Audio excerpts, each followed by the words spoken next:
Good morning. Welcome to our week 3 of our Mystagogies of Easter. I'm joined here with our dear Father Ron Gramza.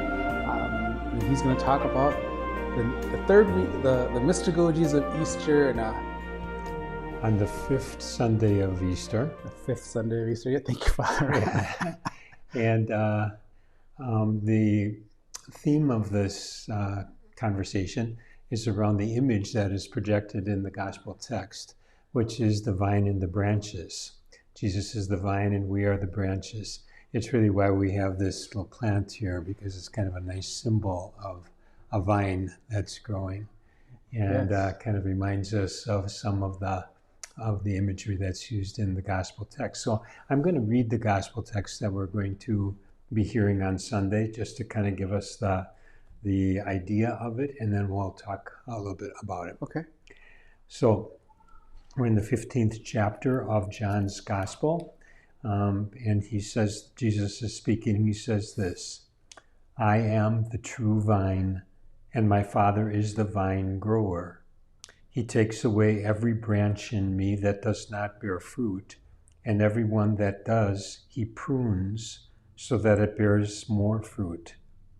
You are already pruned because of the word that I spoke to you. Remain in me as I remain in you. Just as a branch cannot bear fruit on its own unless it remains on the vine, so neither can you unless you remain in me. I am the vine, you are the branches. Whoever remains in me and I in him will bear much fruit, because without me you can do nothing. Anyone who does not remain in me will be thrown out like a branch and wither. People will gather them and throw them into a fire, and they will be burned. If you remain in me and my words remain in you, ask for whatever you want, and it will be done for you. By this is my Father glorified, that you bear much fruit and become my disciples. The Gospel of the Lord. Praise to you, Lord Jesus Christ. So the imagery of the vine and the branches becomes pretty clear in that scripture reading.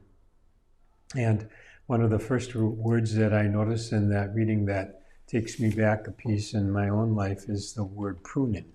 So it doesn't have anything to do with prunes. So, but pruning, when I was I think a first-year college student at the seminary, one of my summer jobs, which was to try which I had to raise money to pay the seminary costs, was working on an apple orchard in a little town called Rochester. It's right near my hometown of Waterford. And my job for much of that summer was pruning the apple trees. And what that meant was looking at each of the trees, seeing if there were some branches on the tree that were kind of dying. And if they were dying, you would want to get rid of them rather than to try to heal them, because that's very difficult to do. But you cut them off, and then that has more energy for the other branches that are on the tree. The other part of pruning are things called suckers. S-U-C-C-O-R-S is the word. And those would be like little shoots that would come up maybe in some little crevice in the tree. They chewed up, and you get 3-4 of them. But they also would take a lot of energy from the tree. So part of the pruning was getting rid of those those extra little shoots that were coming up, so that more energy could be given to the tree itself to produce the branches that would give the fruit. So there's that whole idea in the reading, and it takes me back to that memory that I have. A second thing that I was thinking about is that is how we can be pruned too. So we have that whole concept within the vine and the branches, and also maybe in our own lives we have to have some kind of things pruned from us along the way, because it's just as we're going down some path that isn't real helpful or may distract us from what the goal really is. And so we have to kind of get rid of some of those suckers that kind of grew up, get rid of them so that more energy can be put into what really is the more basic idea of the vine and the branches in our own personal lives. So I was thinking about ways that we are attached to the vine. And also another issue around it all is something that I was reading about. I had a book, it was called The Hidden Life of Trees. And there's also a supplementary book now that's called The Hidden Life of Plants. And it gave me a kind of an insight into something that I just really never thought of at all, which is that trees communicate with each other. So I don't know if you ever thought about that, but it isn't like that they talk to each other, but they communicate through energy. So their roots get connected, and if a tree is having some kind of struggle with a disease, for example, it will send off a kind of a pheromone, which is sort of maybe like a smell or something like that, to the neighboring tree to let it know that they have to be careful of this particular little issue that could cause the next tree the same kind of a disease. So it's kind of an interesting thing. If you have an opportunity to get a hold of one of those books, it might be worth just reading it through, because it gives us kind of an insight into the vine and the branches too, and how we influence each other as being branches on the same vine, and the vine is Christ, and we are the branches, and we're in this together. So because we're in this together, it means that we have to kind of keep each other kind of honest about moving ahead and being the best givers of fruit that we can do, which is the object ultimately. Another thing that I was reading about, which I found interesting, is in the early church. Have you ever heard of the catacombs? So do you know what the catacombs are? I've heard of them. Okay, the catacombs are these places that were under the ground in the period of time in the Rome area. And it was the place where people who were Christians would bury those who had been killed, because there was a lot of persecution of the church. But so what were they going to do with the bodies of these people who had been killed because of their faith? And so they developed this kind of network underground where they would bury the dead. And they would go down there sometimes.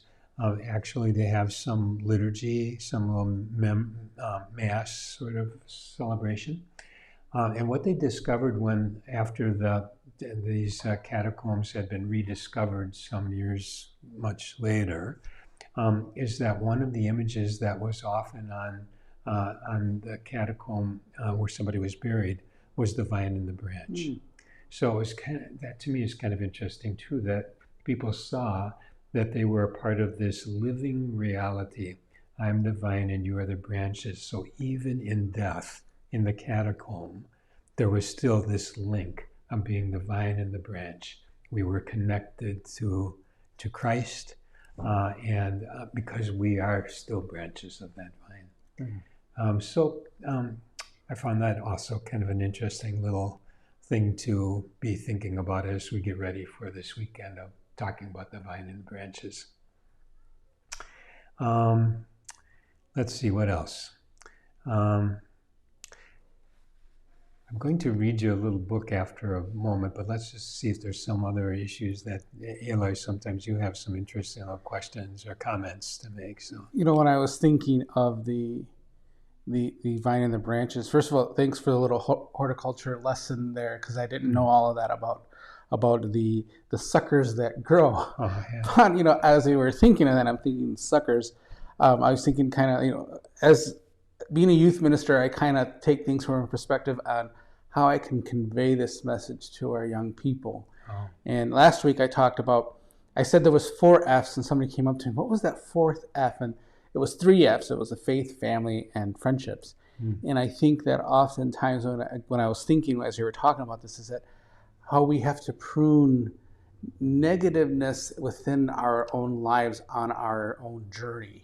Oh, yeah. So to keep us kind of focused with God, because there sometimes can be, unfortunately, those things that need to be taken out. That could be family, that could be a negative impact, or our friends who we surround ourselves with could be negative. So pruning, just some of how we associate that kind of could take us off the focus of being the branch and the vine and the branches. Is just removing that from our lives. Yeah. So it was kind of the pruning that I was just having people that are positive, that kind of keeps us, that helps us grow and nourish us. Yeah, I think it is, and being aware of also the fruit that we are producing. So, what is the fruit that we produce? So we're not talking here about apples and oranges. We're talking about the good habits that we develop. The virtues that we try to grow in, so there's an interesting little list of things called the fruits of the Spirit. Are you familiar with that? Fruits of the Spirit? Yeah. I've heard of it, yes. Yeah. So I did run it off because I can't remember them all. There's 12 of them, and so. But I do have this little sheet that's right on my morning prayer table, because I always like to read it over. So these are the fruits that come from being connected to the vine of Christ: charity, joy, peace, patience, kindness, goodness, forbearance, gentleness, faith, modesty, self-control, and chastity. So you can actually find most of this list is in St. Paul's letter to the Galatians. So you can also look it up in there, and you get most of them in there. And it's included also in the Catechism of the Catholic Church. You can look them up if you want to get more information about that. But I think that's really a good thing for us to have in mind. What should be the kind of fruits that we are bringing to bear? And I think to have that fruit of being a patient person, or being gentle, or being self-controlled, of being kind. Joyfulness, I think, is another one. I think both of you are good at that one. Joyfulness. And what a wonderful fruit of the Spirit that is. And it means that you have a life in the Spirit because you have that joyfulness. So it's really a gift that you guys got. Thank you, Father. Yeah. So, any other things here? The vineyard, I've heard the term about like being co-workers in the vineyard. Oh, yeah. And for me as a youth minister, I look, again, going back, everything goes through the perspective of a youth minister, but being co-workers in the vineyards, I look at the impact, like I have my vineyard, meaning like my children or the youth that I have, but being a co-worker with you is that the impact you make, and even you, it's in the parish community that are watching this, are my co-worker in the vineyard, because the impact in which my vineyard would be for my family is you make an impact also on that. So I think that there's so many people that have played a pivotal role in the things that we do for our young people as being workers within that vineyard and being part of those branches that are producing good fruits of the Spirit. Yes, yes. You know, and I mean, I like that. I think I'm going to make a copy of your list there, because I think that's something that, for me, in order so that I'm never pruned out of somebody's life of being that dead branch or that sucker. Yeah, that isn't contributing anything. Correct. I want to always be sure that I am bearing good fruit, or that I'm helping. I'm not that one little thing, that little sucker that grows with it, that's tearing anybody down. And I think these are great virtues for me to be very mindful of, that when I do morning prayer, that to be a good person and having those. I think that's. Mm-hmm. And one of the things that also occurred to me when I was getting ready for this is there's an interesting little story of the resurrection with Mary Magdalene, who sees Jesus in the garden. And do you remember what she mistook the Jesus for? Did you ever hear that story? Maybe not. So she sees Jesus in the garden, and she thinks he's the gardener. Oh. And so it's because she doesn't recognize him, he looks different in the resurrection, but her first impulse is to think that he's the gardener. I have read about that one. Have you? Yeah. So to me, that's also very interesting, because it isn't only an idea of mistaking the person. It's kind of like she's drawn to the issue, Sure, to kind of see him as like the gardener. And I think there's something in that that's really touching in a way. And that they have that kind of connection, that she could see in him this gardener caring for the vine and the branches. So anyway, that's another little detail there. That's awesome. And I'm glad that I'm going to have to look that up and find some good images of that moment. Because when we think of the Brian and the branches, I mean, we don't see the gardener. Yeah. But it's a good image to know. Obviously, you have to have one. You have to have one. And if there's no better person to have it, to have it be than Christ. Yeah. So one other thing I was thinking to do is to read a book that a lot of us have read some years ago, which is called The Giving Tree. So I don't know if you can see that. Okay. And it's a very short book, because there's only a couple words in every page, but somehow it seems to me it sort of gives us an idea of something, of someone who's like Christ, of this giving tree, who reminds us of what Jesus does, and for us all. So here's the story. Once there was a tree, and she loved a little boy. And every day the boy would come, and he would gather her leaves and make them into crowns, and he'd play king of the forest. He would climb up her trunk and swing from her branches and eat apples. And they would play hide and go seek, and when he was tired, he would sleep in her shade. And the boy loved the tree very much, and the tree was happy. But time went by.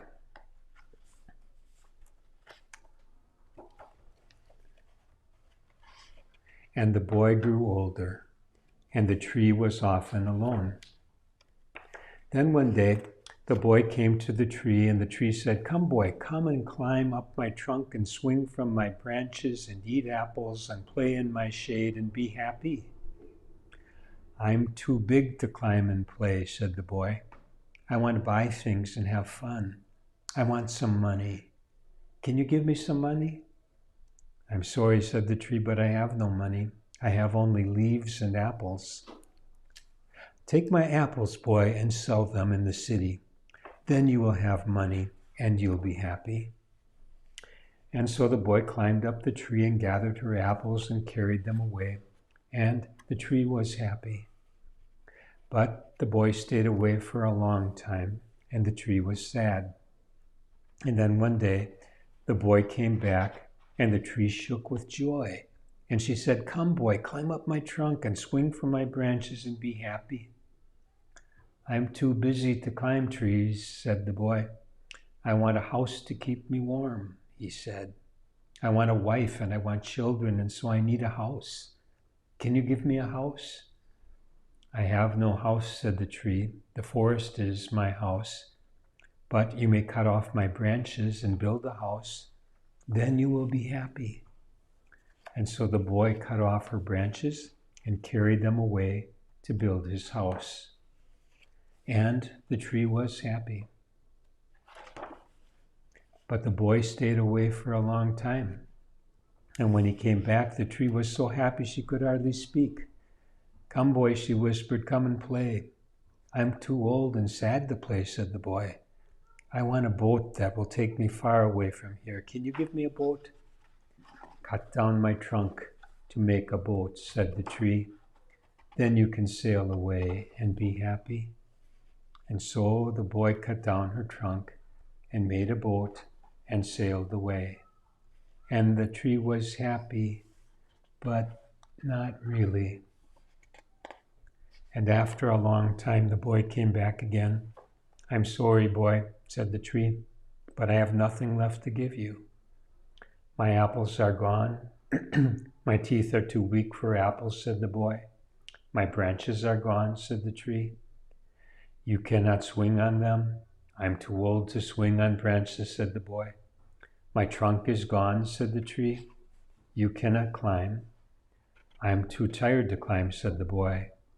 "I'm sorry," sighed the tree. "I wish that I could give you something, but I have nothing left. I'm just an old stump. I'm sorry." "I don't need very much now," said the boy. "Just a quiet place to sit and rest. I'm very tired." "Well," said the tree, straightening herself up as much as she could. "Well, an old stump is good for sitting and resting. Come, boy, sit down and rest." And the boy did. And the tree was happy. And that's the end of the story. And I love this story because it kind of has a message about the tree has so many gifts to give. Sure. And gives them all away. And even in the end, without much left but just a stump, still has something to give. And it's kind of a metaphor, I think, of Jesus, who's the vine, who keeps on giving and giving and giving. And we all get such wonderful gifts from the vine, who is Christ. So it's at least a little bit of a link in with gospel for this coming Sunday. That is a wonderful message, Father Rod. This is I don't. Hopefully, you feel the same way. But being here to listen to this, I look forward to doing these recordings with you. It's always so insightful, and I'm always curious to see where you're going. But you really, you really hit the mark in your terms. When you begin Mass, you say, "Find out where we missed the mark." Oh, yeah. Father Rod, anytime you do these, you really hit the mark. And that this is a thank you for sharing that story and your insight on the vine and the branches for this week. It really, I really enjoyed it. I'm sure those at home enjoy it as well. Thank you very much. I appreciate it. It's good to be with you. Good to be with you, and it's also good to be with you. And so, hopefully he's left some mystery on what he's going to preach this week. So I'm wondering if this is going to be his homily. Is this your homily, Father Ron, or is it? Well, it might be. Okay. It's still a few days away. And Father Juan and I, we get together tomorrow to talk about the preparation for the homily. So we'll see what comes up in that. All right. Awesome. So we look forward to seeing you maybe on Sunday, but definitely look forward to seeing you again next week. Thank you, everyone, for tuning in this week. I also want to thank Dulce for recording this for us and also for doing all the wonderful editing that she has to do. But thanks for tuning in, and we'll see you around. Remember, we are the Catholic community of Central Racine, one faith, one family.